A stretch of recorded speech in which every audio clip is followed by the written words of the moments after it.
지금 우리가 세포 이야기를 했는데 세포 복제의 한계가 몇 회쯤 되실 것 같습니까? 무슨 말이냐면 우리가 지금 DNA 안에 염색체가 계속 복제를 하잖아요. 우리 하루하루 살아가려면. 그러면은 이게 무한히 복제하면 참 좋을 텐데 그러질 못해요. 어느 순간에 가서 얘가 희말탱이가 다 해가지고 이제 복제를 않고 늘어져가지고 그냥 이제 복제를 그만두는 단계가 와요. 그거를 세포 복제의 제한, 그 횟수가 있는 거거든요. 그게 몇 회냐? 대충 한번 찍어보세요. 몇 회쯤 될 것 같아요? 우리 한평생 우리 몸 안에 사는 이 세포들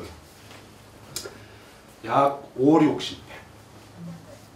우리 안에 세포 하나가 약 5, 60회 정도 복제를 하면 끝납니다. 통상 한 50회 정도라 봐요, 지금 학자들이. 그러면 이게 지금 복제 횟수가 50회인데 왜 얘는 50회만 하고 많으냐? 이제 이게 문제인 거예요. 왜 50회만 이제 복사를 하는 거죠. 우리가 제록스에 넣고 이걸 이제 같은 그 문장을 계속 복사를 하는 건데 왜 50번만 하고 복제를 그만두느냐? 여기에는 이 우리 몸 유기체 안에 이제 어떤 그 놀라운 어떤 그 자기 보호 본능이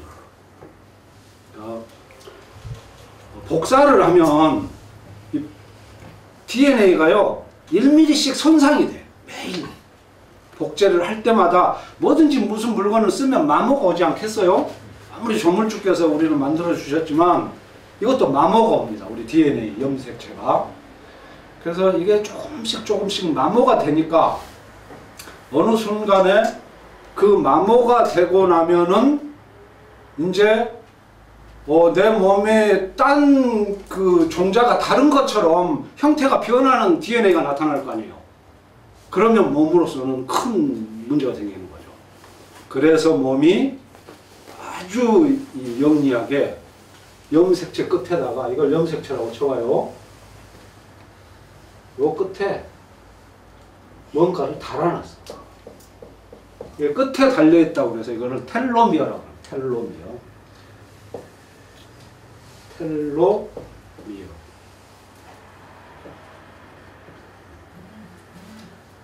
이게 그래서 한 번 복제를 하면 요만큼 달아져. 또 한 번 복제를 하면 또 요만큼이 달아져. 그래가지고 50회 복제를 하면은요, 이 텔로미어의 특징은 뭐냐면요, 거기에 아무 DNA에 특성이 기재되지 않은 백지라는 백지. 이거는 내가 가지고 있는 DNA에 어떤 특성도 기재가 안 되어 있는 그냥 순수한 하얀 백지가 있다. 그러니까 얘가 마모가 되든 안 되든 내 복제하는데 아무 변동이 없겠죠. 이게 지금 우리 몸 안에서 이루어지는 일이에요. 그래가지고 41번, 42번 해서 50회를 딱 하고 나면 얘가 이제 텔로미어가 다 떨어져 나갔겠죠. 그 다음 복제하기 시작하면 이제 내 진짜 DNA가 이제 마모가 오지 않겠어요? 이 위험을 저지시키기 위해서 DNA가 딱 여기서 복제를 멈춰버려요. 세포가. 이게 50회입니다. 이게 우리 몸이 갖고 있는 그 세포의 신비. 그래서 학자들은 이거를 암하고 관련시켜서 많이 이해를 해요. 암하고.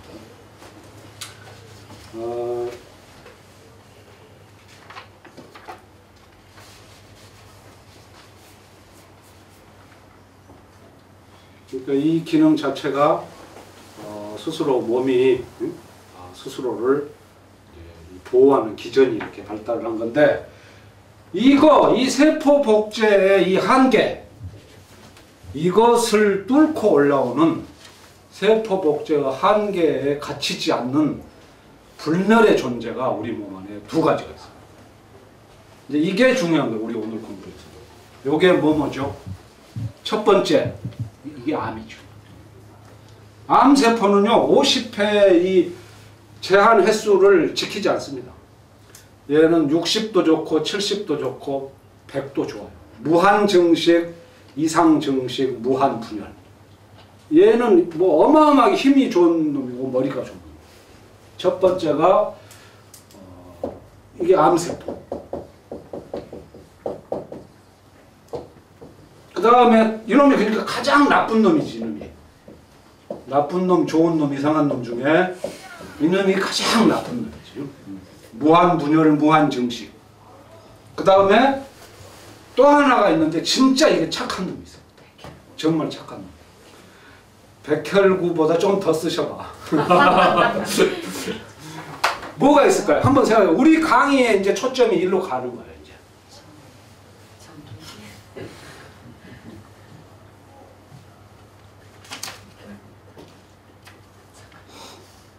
찍기가 좀 어려우신가? 사지선다를 해야 되는데.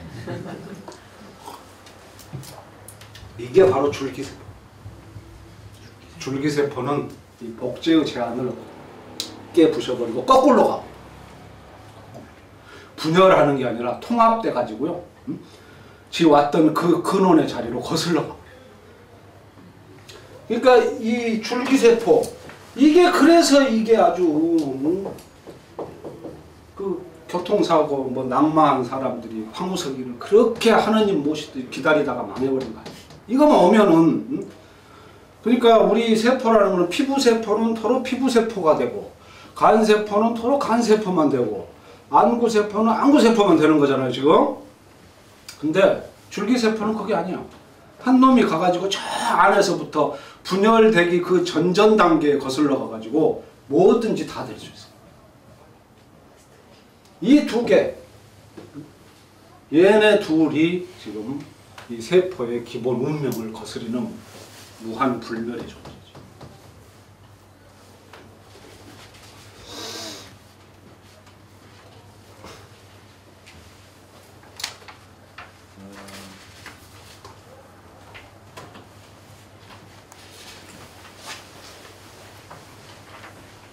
이제 이 줄기세포하고 암세포를 이해하셨으면 다시 이제 우리 원래의 도표로 돌아옵니다.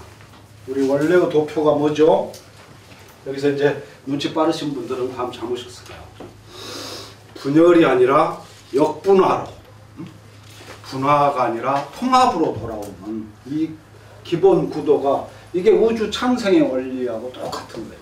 맨 처음에 무국이 있죠.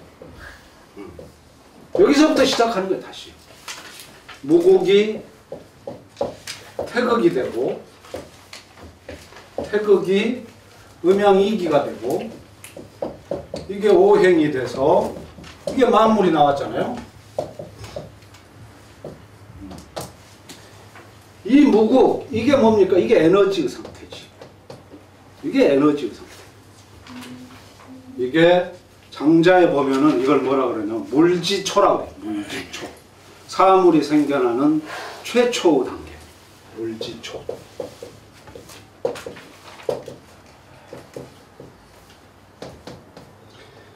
그러니까 얘는 어떤 무엇이든지 될 수 있는 무한의 잠재태의 형태로 남아있는 거예요. 극이 없잖아요. 얘는. 뭐가 되고자 하는 극을 갖지 않은 거지. 근데 이제 만물에 오면은 여기서 우리 인간, 우리가 지금 이 구분을 할 때 종속, 과목, 강문, 계 이렇게 하잖아요. 우리들은 다 지금 동물계 안에 들어와 있는 거죠. 인간이라는 거는 우리 인간은 종속, 과목, 강문, 계에 척추동물문, 포유강이 우리가. 여기는 이제 완전히 분열이 된 겁니다. 우리는 척추동물문의 문이고 포유강이에요. 근데 나비는 그럼 뭘까요? 나비. 나비는 이게 잘려져 있잖아요. 몸이 세 토막으로. 절지동물문. 얘는 절지동물문이에요. 네? 곤충이잖아요. 곤충강. 제가 왜 인간하고 나비를 대비시키는지 벌써 감 잡으신 분들도 있는 것 같은데, 그러니까 여기는 저쪽은 에너지의 상태고 이쪽은 이제 고체 상태가 된 거죠. 다시 우리 이야기가 원점으로 지금 돌아갔죠. 그렇게 해서 이렇게 흐르는 이 과정, 이거는 이 우주가 분화하는 거죠. 태초 어떤 거대한 그 무국인 생명이 이렇게 분화하는 거예요. 이렇게. 이 분화가 바로 세포로 보면 뭐겠습니까? 이게 분열이지. 이게 분열이에요. 분열이 없이는 개체가 형성이 안 되니까. 이 분화가 이게 분열입니다. 다시 여기서 이렇게 돌아가려고 하는 이 힘, 이게 역분화예요. 이게 역분화고, 이게 통합되는 거지, 이게. 그러니까 이쪽으로 가는 것을 연구해가지고 일가를 이룬 사람이 이게 다인이지, 이제. 이쪽으로 이렇게 가는 어떤 그 루트를 자기 나름대로 완벽하게 이론 정립을 한 자가 다인이고, 고대 동양의 현인들은요, 그게 아니에요. 그게 아니고, 지금 완전히 고체화되고 현실태가 된 이 장자와 나비, 이것들을 어떻게 근원의 힘으로 재통합하고 줄기세포처럼 돌아가가지고 근원에서 하나가 될까? 이걸 연구한 사람. 전체 구도가 이게 머리에 좀 잘 좀 그려보세요. 그러니까 물지초에서 장자가 했던 그 말은 뭐냐면, 여기 오면 모든 극이 사라져버립니다. 척추동물 문이라는, 절지동물 문이라는 각자의 인간과 나비의 극이 사라져가지고 여기서 장자가 나비도 될 수 있고 나비가 장자도 될 수 있고, 무구구 상태. 완전히 에너지끼리니까 교류가 가능하죠. 여기는 이미 완벽한 고체의 상태가 되어버리니까 돌아갈 수가 없는 거예요. 그래서 우리 고대 동양인들은 계속 이 역분화의 과정을 연구를 했던 거예요. 아니 근데 그 찰스 다윈도 유서에는 결국 그런 종합적인 자연 여기에 그걸 지금 자기가 이제 그 진화론에서 다 얘기해서 진짜 진화론의 그 주고 싶은 메시지를 사람들이 잘 못 읽나 해가지고 유언에다가 다양성이 완전히 다양성이 여기 나오죠. 네. 그러니까 사실 그런 천재들도 통한 거라고.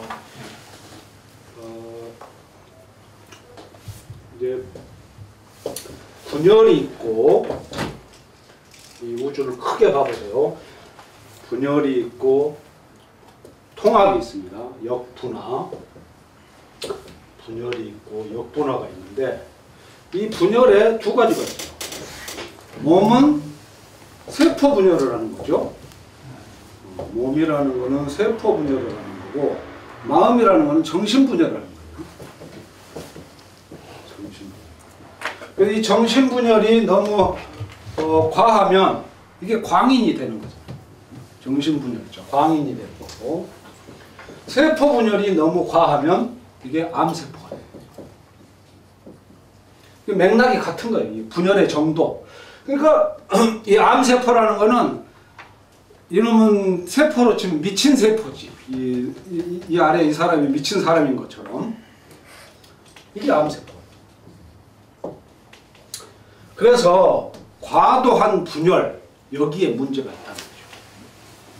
그래서 중요한 것은 역분화의 이 기전을, 이 메커니즘을 우리가 어떻게 체득을 할 거냐, 이 문제예요. 그래서 역분화로 들어가면 아까 말한 이 물지초의 상태로 들어가면 뭔가가 아무튼 초기의 상태로 자꾸 돌아가는 겁니다. 근원적인 초기의 상태로. 그래서 세포의 초기가 있고 마음의 초기가 있죠. 몸과 마음이니까 똑같이 이 세포의 초기를 우리가 줄기세포라고 하죠. 줄기세포. 세포의 초기. 줄기세포고, 이 마음의 초기, 이게 뭐냐? 이게 불가에서 말하는 무념무상. 무념무상이 그러니까 무념무상은요 실은 줄기세포보다 한 100배나 더 센 만능세포 같은 거지. 얘는 일로 힘을 못 주지만 얘는 얼마든지 에너지의 힘으로 얘를 다시 재조직할 수 있어요. 무념무상.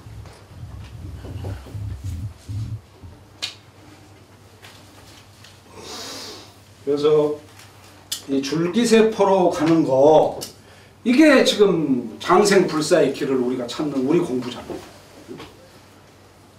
이게 황제의 길이지. 황제가 연구했던 길이 이거고 무념무상으로 가는 거는 이게 도로 가는 거. 이건 노자의 길이지. 근데 이 둘 다 결국은 이 둘의 공통점은 뭐냐?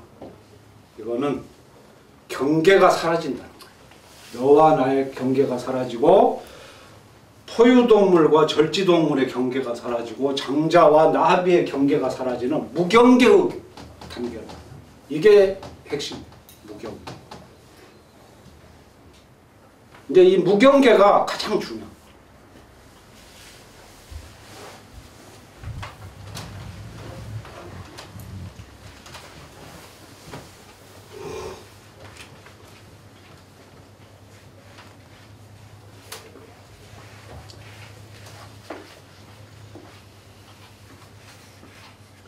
이 무경계야말로 우리 동양 철학의 핵심이라고 할 수 있어요. 무경계. 노 바운더리. 무경계.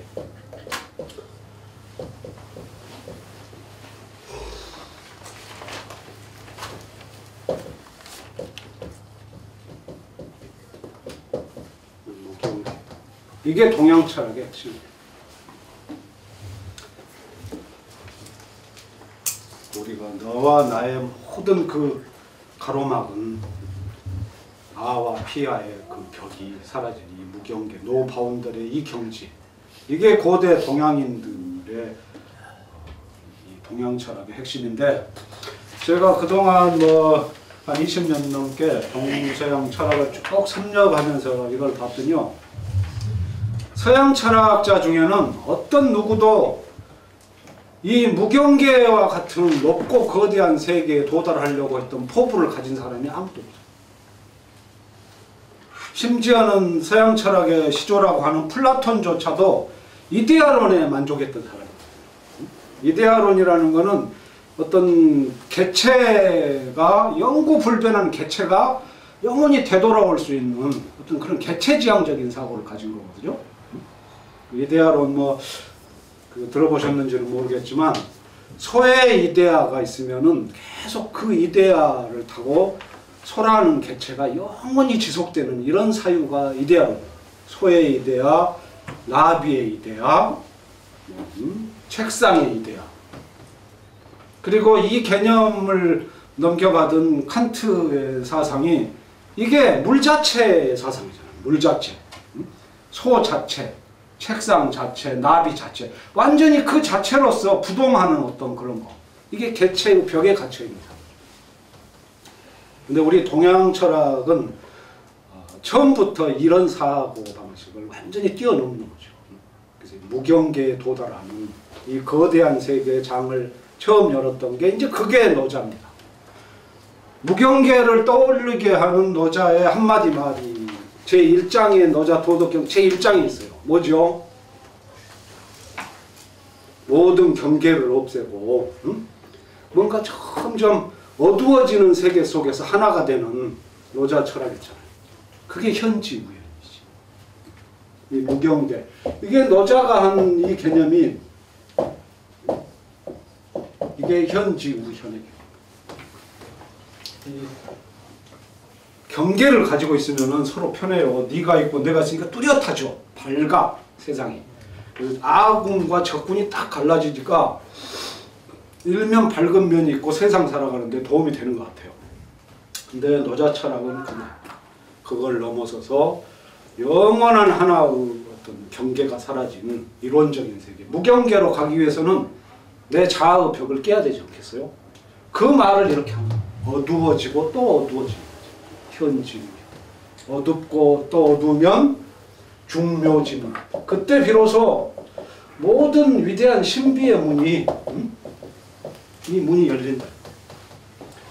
이게 바로 만능세포고 우리 육체의 관점에서 말하면 줄기세포가 되는 거예요. 에너지 상태로 바뀌니까.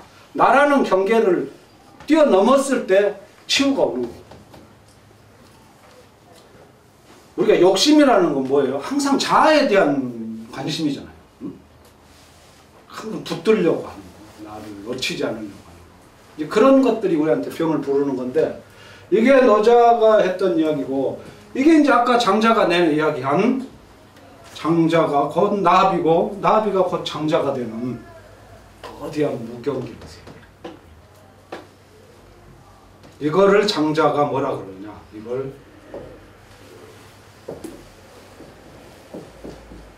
물화의 세계라고.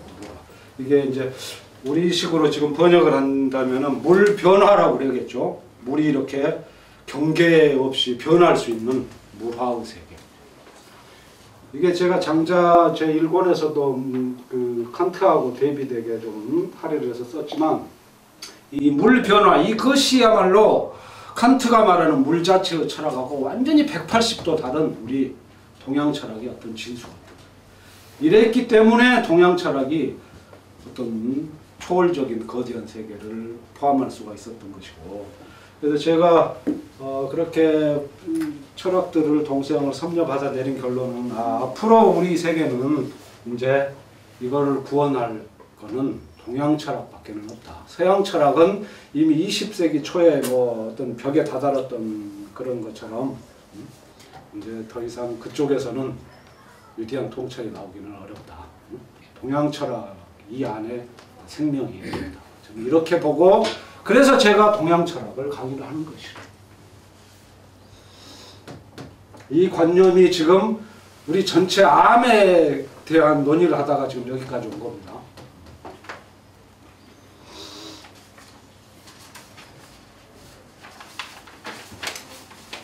그러면 이제 우리가 이 통합과 역분화에 관한 이야기를 이제 대충 어느 정도 정리가 됐죠. 그러면 우리 인류의 위대한 스승들이 발견한 가장 최고도의 이 역분화의 기술, 통합의 기술, 이게 뭐겠어요? 이제 오늘 그거 할 거예요. 그게 명상입니다. 그게 명상.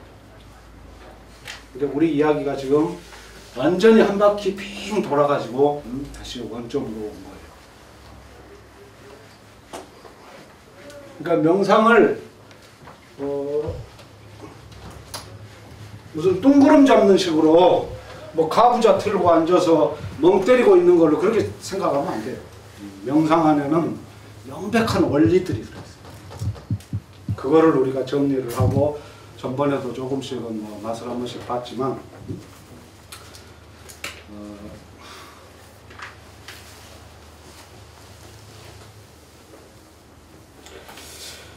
그러니까 이 명상이라고 하는 이 어떤 역분화의 기술이라고 하기보다는 예술이고 도지만 이거는 2500년간 우리 동양사회에서는 쭉 이어져 내려왔잖아요. 붓다, 노자, 장자 이렇게 내려왔는데 서양은 철학이 다르다 보니까 이 관점을 포섭할 수가 없었던 거예요. 그래서 서양이 지금 금세기에 이르러서 처음으로 명상을 진지하게 받아들이고 있는 거예요.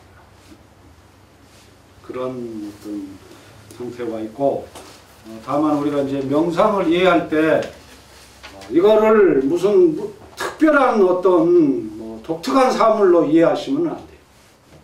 이거는 우리가 삶의 방식이 너무 무의자연으로부터 이탈되어 있다 보니까 이 가장 정상적인 게 특이하게 보이는 거지. 정상적인 호흡을 잃어버리니까 우리가 단전호흡을 다시 배워야 되잖아. 응? 40-50년 동안 호흡을 해왔는데 이 호흡이 잘못됐기 때문에 다시 그걸 되돌아가려고 하는 거죠. 그러니까 우리의 일탈로부터 지금 다시 정상적인 상태를 찾아서 되돌아오는 이 공부를 하는 것이 지금 명상이라는 게. 그러니까 명상을 무슨 막 어디 산꼭대기에 있는 번쩍하는 뭐를 따오는 것처럼 이해할 하는 분들이 있는데 그런 거는 진짜 위험한 사고방식이에요.